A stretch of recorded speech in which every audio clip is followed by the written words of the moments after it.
हाँ तो बाबू ऐसा है, आज करने वाले हैं समतल दर्पण यानी कि प्लेन मिरर को, और इस क्लास के मुख्य बिंदु हैं। सबसे पहले समतल दर्पण यानी कि प्लेन मिरर के गुणधर्म को समझेंगे। समतल दर्पण प्लेन मिरर कैसी इमेज बनाता है, कैसा प्रतिबिंब निर्माण होता है, और उस प्रतिबिंब इमेज के क्या प्रॉपर्टीज, क्या गुणधर्म होते हैं, ये इस क्लास के अंदर सीखेंगे।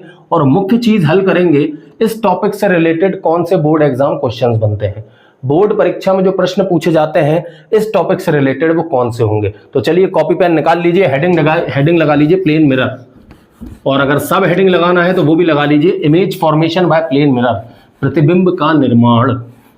ठीक है ना। सबसे पहले तो मैं बता दूं ये प्लेन मिरर होता क्या है। प्लेन मिरर की एक सीधा सा नेचर है, प्लेन मिरर का एक सीधा सा नेचर है, एक बहुत आसान सा गुणधर्म है, जैसा दोगे वैसा मिलेगा। तुम कहोगे ये क्या है, हाँ अभी बता रहा हूं। ये प्लेन मिरर का नेचर होता है, जैसा दोगे वैसा मिलेगा। अगर इसको फिल्मी दुनिया के हिसाब से बात करें तो प्लेन मिरर एक डायलॉग मारता है, बिना कहे डायलॉग मारता है, बिना आवाज के, और वो ये है, शराफत की दुनिया का किस्सा ही खत्म। शराफत की दुनिया का किस्सा ही खत्म, अब जैसी दुनिया वैसे हम। इसका यह अर्थ है कि प्लेन मिरर को आप जो दोगे वो मिलेगा, प्लेन मिरर को आप जो दोगे वो मिलेगा। अगर आपने इसको डाइवर्जेंट लाइट रे दे दी, ये मान लीजिए कोई ऑब्जेक्ट है, नियर बाय ऑब्जेक्ट है, पास में है, कोई वस्तु है, अगर आपने इसको डाइवर्जेंट एक बिंदु से फैलती हुई प्रकाश किरण दे दी तो जो आपको परावर्तित किरणें मिलेंगी वो भी फैलती हुई मिलेंगी, जो परावर्तित किरणें मिलेंगी वो भी फैलती हुई मिलेंगी। अगर आपने इसको आपतित किरणें फैल रही हैं, इंसिडेंट रे डाइवर्ज हो रही हैं, तो जो परावर्तित किरणें हैं वो भी फैलेंगी। अगर आपने इसको समांतर किरणें दे दी, अगर आपकी आपतित किरण समानांतर है, अगर आपकी आपतित किरण समानांतर हैं, तो ये मान के चलिए जो आपकी परावर्तित किरणें होंगी वो भी आपस में समानांतर होंगी, जो आपकी परावर्तित किरणें होंगी वो भी आपस में समानांतर होंगी। पहला एमसीक्यू तो यही बन गया, वो पेयर ऑफ लाइट बना के बोल देगा बताओ कौन सा मिरर यूज किया है। ठीक है ना। तो यदि आपतित किरण फैलती हुई है, डाइवर्जेंट है, तो जो परावर्तित किरणें हैं वो भी फैल जाएंगी, डाइवर्ज हो जाएंगी। यदि आपतित किरण समानांतर है तो परावर्तित किरण भी समानांतर होंगी। ये सबसे बड़ा गुणधर्म है प्लेन मिरर समतल दर्पण का, बना लीजिए, जैसा दोगे वैसा मिलेगा। ठीक है ना। अब बनाते हैं कि भैया समतल दर्पण किस प्रकार का प्रतिबिंब निर्माण करता है, कैसी इमेज बनाता है। देखिए ध्यान से, ठीक है ना, बड़ा ही आसान है यार, बड़ा ही आसान है। ये एक समतल दर्पण है, प्लेन मिरर है। मान लीजिए ये कोई वस्तु है, ओ कोई ऑब्जेक्ट है, और ये हमारे पास में है, नियर बाय ऑब्जेक्ट है। नियर बाय ऑब्जेक्ट से जो भी लाइट निकलती है वो डाइवर्जेंट होती है। डाइवर्जेंट होने का मतलब एक बिंदु से फैलती है। जैसे घर में बल्ब है, बल्ब एक जगह लगा है पर पूरे कमरे में रोशनी कर रहा है, मतलब प्रकाश को फैला रहा है। तो जो नियर बाय हमारे पास में होती हैं वस्तुएं, उनसे निकलने वाला प्रकाश क्या है, फैलता है, डाइवर्ज होता है। तो प्लेन मिरर का तो नेचर है, अगर फैलता हुआ प्रकाश दोगे, आपतित किरण अगर फैल रही है तो परावर्तित किरण भी फैलेगी।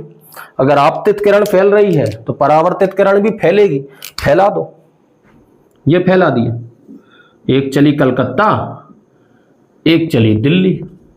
ये आपतित किरण है, इंसिडेंट रे है, ये रिफ्रैक्टेड रे है, रिफ्लेक्टेड परावर्तित किरण। अब तुम्हें मालूम है प्रतिबिंब निर्माण के लिए कम से कम 2 परावर्तित किरणें चाहिए। प्रतिबिंब निर्माण के लिए कम से कम 2 परावर्तित किरणें चाहिए। बिना 2 परावर्तित किरणों के प्रतिबिंब निर्माण नहीं हो सकता।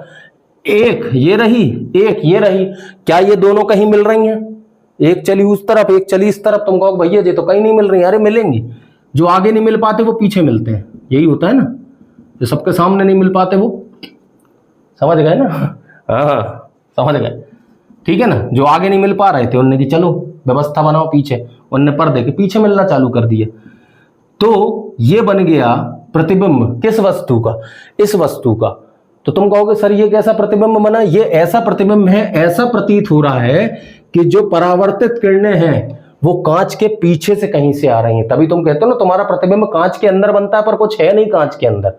ये वो प्रतिबिंब होता है जो तुम रोज सवेरे अपना चेहरा देखते हो ना, वो ये है कि ऐसा प्रतीत होता है कि जो परावर्तित किरणें हैं वो इस समतल दर्पण के भीतर से, समतल दर्पण के पीछे से कहीं से आ रही हैं, पर पीछे कुछ है ही नहीं। इसलिए इस प्रतिबिंब को आभासी प्रतिबिंब कहते हैं।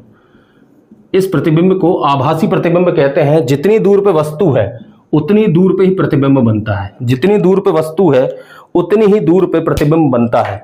अब उस प्रतिबिंब के क्या गुणधर्म होंगे? पहले तो समान दूरी पे बनेगा, समान दूरी, समान आकार, आकार भी बिल्कुल सेम रहेगा, समान दूरी पे बनेगा, समान आकार का बनेगा, आभासी बनेगा। आभासी का मतलब होता है बेटा वर्चुअल, वर्चुअल बनेगा, और सीधा बनेगा। सीधा मतलब अगर फिजिक्स की लैंग्वेज में बोले तो इरेक्ट, उल्टा मतलब इन्वर्टेड।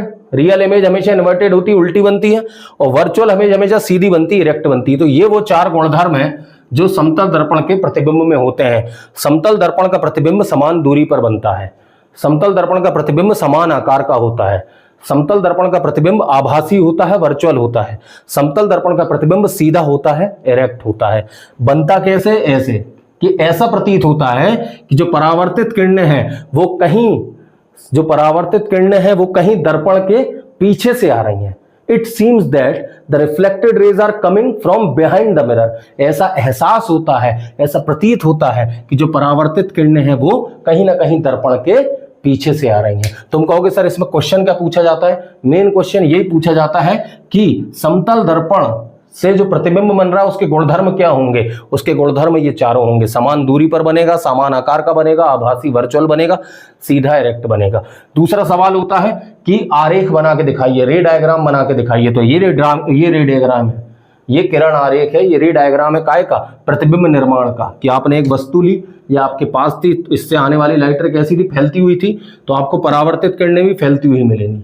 चूंकि ये दोनों सामने कहीं नहीं मिल पा रही थी तो इनने पीछे मिलने का निर्णय लिया, और जहां पे भी परावर्तित किरणें प्रतिच्छेद करती हैं, आपस में मिलती हैं, वो वस्तु का प्रतिबिंब होता है। तो ये बन गया उसका आभासी प्रतिबिंब। अगर ये सीधे मिल लेती तो वास्तविक प्रतिबिंब, ये सीधे नहीं मिल पाई तो आभासी प्रतिबिंब। चलिए, क्लियर हो गया ये क्वेश्चन?